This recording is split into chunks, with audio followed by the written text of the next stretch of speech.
Morning all of you. आज हम chapter 1 है ना, ये जो हमारे अनुसार है 1 चल रहा है और बुक में 7 है ना, मतलब वही है। तो ये क्योंकि ये सेकंड सेमेस्टर का है, सेकंड सेम आपका, इसलिए ये हमारा इसको हमने फर्स्ट नाम दे दिया, यानी कि फर्स्ट चैप्टर दे दिया, लेकिन आपका बुक में 7 है। तो देखिए इसके अंतर्गत हम अब ग्रामर का रिवीजन शुरू कर देते हैं। सभी चैप्टर का हम ग्रामर आपको पहले करवा देंगे और उसके बाद फिर से हम टाइम रहेगा एग्जाम को, तो फिर हम क्वेश्चन आंसर भी रिपीट करवा देंगे लेसन 1 से या चैप्टर 1 से। तो देखिए सबसे पहले हमको पढ़ना है इसमें विस्मय आदि बोधक शब्द। हाँ, एक और चीज, आपको हमने क्वेश्चन पेपर भेजे थे टेस्ट के लिए जो लास्ट चैप्टर के थे। 2 लास्ट चैप्टर आपका जो बच्चे थे जिसका कि रिवीजन नहीं हो पाया था, तो हमने उसका रिवीजन भी करा दिया, क्वेश्चन पेपर भेजे। तो आप लोग उसको बनाइएगा। हमने उस दिन 1 घंटा लिख दिए थे, लेकिन आप अपने हिसाब से उसको बिना नकल मारे बनाएंगे और सेंड करेंगे, है ना। उससे हमको पता चलेगा कि हमने कितनी तैयारी की। अब हम देखेंगे सबसे पहले विस्मयवादी बोधक शब्द। तो देखिए बुक में पेज नंबर 5 नंबर पे आप निकालेंगे, जिसमें लिखा है शब्द ज्ञान, है ना। उसके अंतर्गत विस्मयवादी बोधक शब्द दिए गए कहानी के वाक्य पढ़िए। सबसे पहले है शेर ने दहाड़ा, है ना, डबल इन्वर्टेड कॉमा में लगा है नेवले तुम्हारी यह हिम्मत। फिर सेकंड क्वेश्चन लिखा मेरा, उसके बाद आपका लगा है इसमें बोधक शब्द, इसमें बोधक चिन्ह, है ना, और ये लगा है डबल इन्वर्टेड कॉमा। इसको बोलते हैं डबल इन्वर्टेड कॉमा, इसको हिंदी में बोलते हैं दोहरा उद्धरण चिन्ह, ठीक है। इसको बोलते हैं दोहरा उद्धरण चिन्ह, ठीक है। और अगर ये एक रहता तो इसको बोलते हैं एकल इकहरा, है ना, क्या बोलते हैं, इक हरा उद्धरण चिन्ह, ठीक है। अब उसके बाद देखिए ये है विस्मय बोधक जो शब्द है उसका चिन्ह है। सोचिए और बताइए वाक्य क और ख में नेवले और मेरा शब्द के बाद लगा चिन्ह कौन सा भाव प्रकट करता है। इस चिन्ह को क्या कहते हैं, इसी चिन्ह को हम क्या कहते हैं, विस्मय आदि बोधक चिन्ह, ठीक है। अब हम देखेंगे वाक्य क में नेवले शब्द के बाद लगा चिन्ह गुस्से का भाव और वाक्य ख में मेरा शब्द के बाद लगा चिन्ह चौंकाने का भाव दर्शाता है ना। तो उसकी क्या परिभाषा हो जाएगी कि वाक्य के जिस पद से बोलने वाले या लिखने वाले के मन के भाव, जैसे कि आश्चर्य, कुछ भी हो सकता है इसमें, देखिए जैसे आश्चर्य हो सकता है, हर्ष हो सकता है, शोक आदि भाव प्रकट करते हैं, उसे विस्मय आदि बोधक शब्द कहते हैं, या वे शब्द विस्मय आदि बोधक शब्द कहलाते हैं। जैसे हाय, छी, अच्छा, अरे, आह, है ना, ये सब क्या है, विस्मय आदि बोधक शब्द। अब देखेंगे उदाहरण। सबसे पहले लिखा है इसमें वाह कितना सुंदर घर बनाया है ना। सेकंड में लिखा है हाय मेरी जेब कट गई, है ना। फिर अरे तुमने सारे आम खा लिए। उसके बाद बाप रे बाप इतना भयानक शेर, है ना। अब यहाँ पर लिखा देखिए विस्मय आदि बोधक शब्दों के साथ विस्मय आदि बोधक चिन्ह का प्रयोग भी किया जाता है। यानी हमने बोले जैसे वाह, है ना, तो पर चिन्ह भी लगाना जरूरी है। ये चिन्ह है और ये शब्द है, ठीक है। अब हम आगे देखेंगे वाक्य आओ करें 5। तो इसमें सबसे पहले क्वेश्चन है भाव पहचान कर लिखिए, है ना। ओह कितनी खूबसूरत चित्रकारी है, कौन सा भाव है, आश्चर्य का भाव, है ना। सेकंड क्वेश्चन है वाह मेरा उपहार आ गया, ये भी आश्चर्य का भाव और खुशी का। थर्ड है हाय निशांत को चोट लग गई, ये कौन सा भाव है, शोक का, ठीक है। खबरदार वहां पानी भरा, ये चेतावनी का भाव। फिर छी छी यहाँ कितनी गंदगी है, ये कौन सा भाव है, घृणा का। जी हाँ मैंने काम कर लिया, ये कौन सा भाव है, खुशी का। अरे अकेले बाहर मत जाओ, ये कौन सा भाव है, चेतावनी का। वाह हम जीत गए, ये कौन सा भाव है, खुशी का, ठीक है। अब उसके बाद देखेंगे हम आओ करें 6। दिए गए वाक्यों में उचित विस्मयवादी बोधक शब्द जोड़िए। तो सबसे पहले कितना कीचड़ है, छी, है ना। अरे सेकंड क्वेश्चन क्या है, सब चले गए, अरे सब चले गए। कितना बड़ा शहर है, वाह कितना बड़ा शहर है। कितनी दुर्गंध आ रही है ना, बदबू वाली चीजें, तो क्या होगा, छी, कितनी दुर्गंध आ रही है।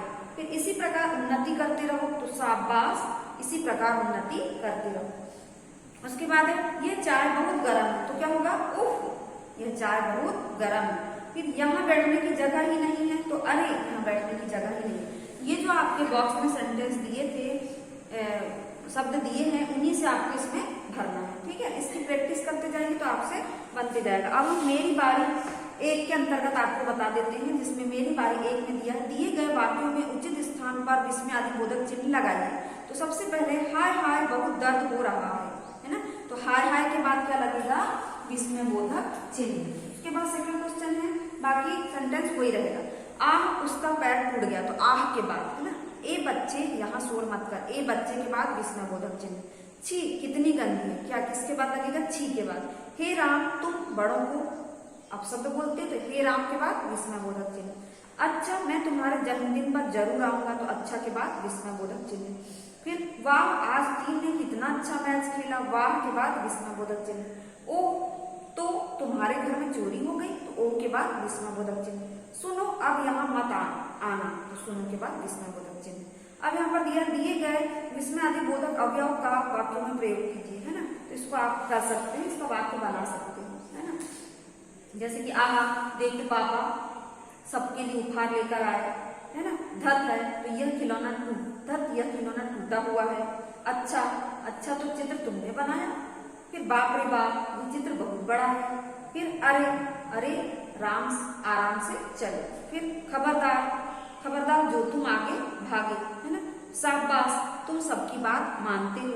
आह से उसका पैर टूट गया। फिर हे राम तुम बड़ों को अपशब्द बोलते हो। उसके बाद सुनो, तो अब यहाँ मत आना। उसके बाद छी कितनी गंदगी है।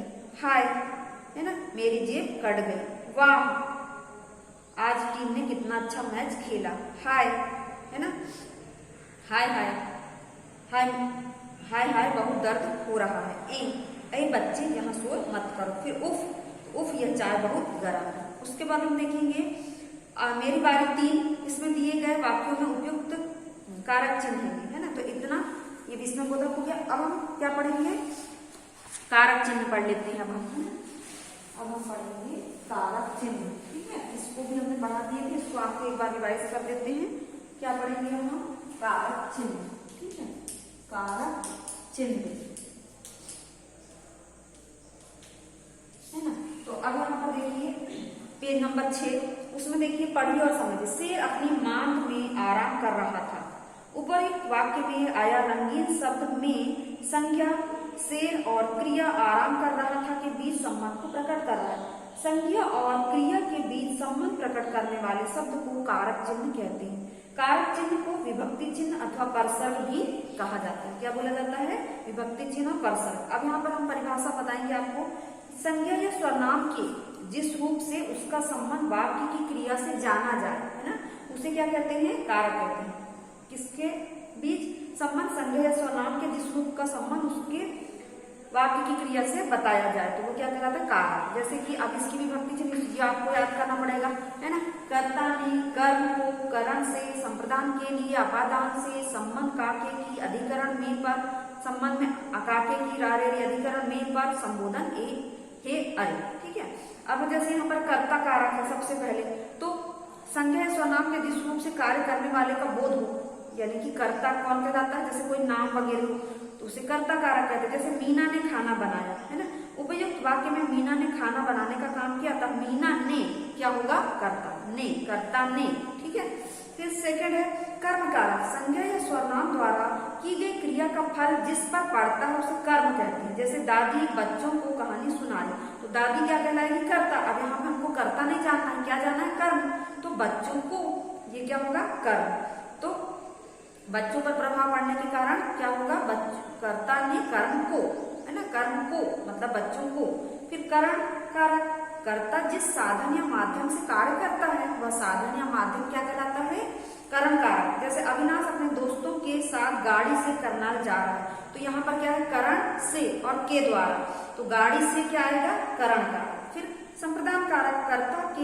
कर्ता जिसके लिए कार्य करता है या जिसे कुछ देता है तो उसे संप्रदान कारक कहते हैं। जैसे संप्रदान कारक का चिन्ह क्या है, के लिए आपको आना चाहिए, तो ललित दादी के लिए पानी लाया, ठीक है।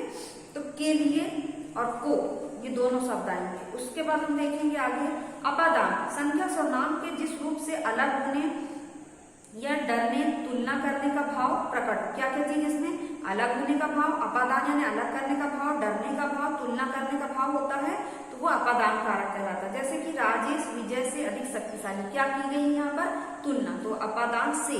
कर्ता ने कर्म को करण से में क्या होता है, कि साधन या माध्यम होता है, और अपादान मतलब अलग का भाव, है ना। तो से यहाँ पर आया है तो ये क्या हो रहा है, तुलना का भाव, अलग होने का भाव, है ना, या डरने का भाव जहां पर होता है वो अपादान कारक। ठीक है, अब हम देखेंगे संबंध कारक, जिस शब्द से दो संख्याओं या स्वर्णामों का आपसी संबंध प्रकट हो, जैसे कि आज दीपक के भाई की परीक्षा है ना, तो यहाँ पर संबंध प्रकट किया गया दीपक का भाई से, है ना, तो क्या होगा, संबंध काके की। ठीक है, फिर अधिकरण कारक, संज्ञा अथवा सर्वनाम के जिस रूप से क्रिया के आधार या उसके होने का भाव, होने के स्थान का बोध हो, है ना, तो जैसे कि अधिकरण में पर, तो छत पर, है ना, बच्चे छत पर पतंग उड़ा रहे हैं, पर अधिकरण कारक। फिर है लास्ट आपका संबोधन कारक, शब्द के जिस रूप से किसी को बुलाने या पुकारने का भाव हो, बोध हो, है ना, तो उसे संबोधन कारक। जैसे कि अरे तुम कैसे गिर गए, है ना, तो अरे ये तो हमको पता ही है, ये हम जल्दी पहचान सकते हैं।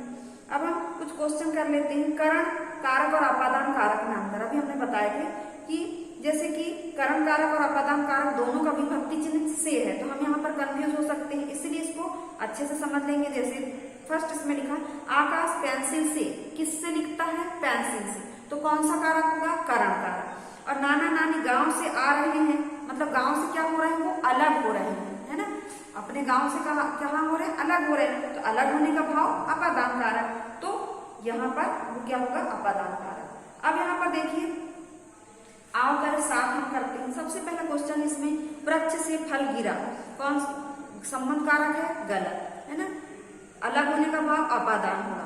मेज पर दूध का गिलास रखा है, अधिकरण कारक, सही, है ना। अलका ने प्रतियोगिता जीत ली, तो कर्म को होता है, तो यहाँ ने लिखा है तो ये भी गलत होगा। मीरा ने गीत गाया, अपादान, ये भी गलत। बंदर छत पर बैठा, अधिकरण, ये सही है ना। अरे गीता संबोधन कारक, ये भी सही है।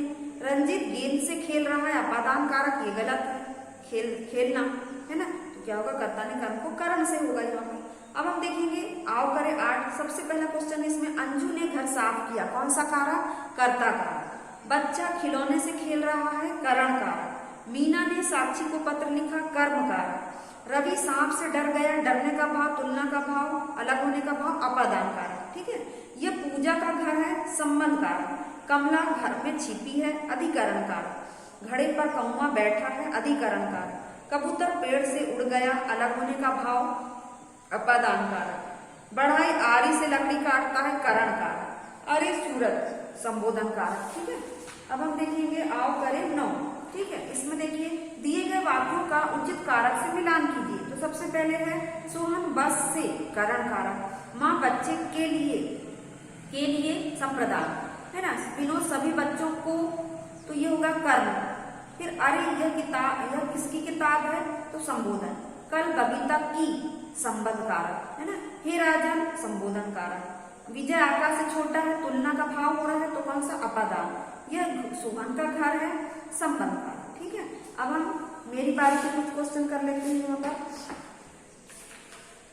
इसमें देखिए मेरी बारी 3। मालती दुकान से घर जा रही है, दीवार पर मत लिखना। सारे बच्चे बस से पिकनिक मनाने जाएंगे, है ना। मनोज खालिस्तान पाठ पढ़ा, मनोज ने। नाना जी सभी खालिस्तान उपहार लाए, के लिए। माँ ने मेघा खालिस्तान शाबाशी दी, को। अमन छत पर बैठा है, रोहन कार से कानपुर जा रहा है। यह भारती की किताब है, दादाजी कमरे में, है ना। अब जैसे दिए गए, मेरी बारी 4, है ना। दिए गए प्रसंगों का प्रयोग करके वाक्य बनाइए। को, तो पिताजी ने सोहन को कंप्यूटर दिया। में, घर में चूहा है। ने, विजय ने पुस्तक पढ़ ली। फिर की, मोहन की बहन नीतू है। फिर 5th में, हे ईश्वर मेरी रक्षा करो। ठीक है, अब हम करेंगे मेरी बारी 5। तो देखिए सबसे पहला है सुमित बाजार को जा रहा है, तो सुमित बाजार जा रहा है, जो गलत, मतलब कि कारक संबंध या शुद्धियों को शुद्ध करके लिखना है। तो अब इसमें क्या होगा, रोहित ने देर में खाना खाया, तो रोहित ने देर से खाना खाया। सचिन ने अपना काम करना है, सचिन को अपना काम करना है। 9 बजे को 15 मिनट है, तो 9 बजने में 15 मिनट है। पंकज हंसी में बात टाल गए, हंसी से बात टाल गए, तो पंकज हंसी में बात टाल गए। अब इसमें क्या करना है, गोले लगाना है, ठीक है, कारक में। तो सबसे पहले देखेंगे हम, आपकी माता जी को बाजार के लिए, सामान के लिए, है ना, घर के कुछ काम है जो पिताजी को, है ना, जब जो कारक चिन्ह है वो हमको लगा, हमें उसमें गोला लगाना। माता जी जाते जाते के सभी काम आपको बताती है, मेहमानों के, है ना, आने से, फिर अलमारी में रखे बर्तन निकाल कर रखने हैं, फ्रिज में खीरे और टमाटर काटकर सलाद तैयार करना, बच्चों के लिए आलू की चिप्स तलने और सोफे पर रखा कपड़ा मेज पर बिछाना। आप घर में पिताजी का इंतजार कर रहे थे, तभी आपका मित्र आपको खेलने के लिए बुलाने आ जाता। मित्र के साथ खेलने जाने से पहले अपने पिताजी के लिए पूरा संदेश एक कागज पर लिखकर रखिए, ठीक है। तो इसमें अपने को चिन्ह लगाना था, तो वो हमने लगा दिया। तो देखिए आज हमने क्या क्या पढ़ा, एक तो हमने पढ़े विस्मयबोधक शब्द और दूसरा कारक। ये दोनों को आपको आज क्या करना है, घर में फिर से रिवाइज करना है, और जो चीज समझ में नहीं आई तो उसको आपको कॉल करना है हमें और पूछना है। तो आज की क्लास हम यही समाप्त कर रहे हैं। धन्यवाद बच्चों।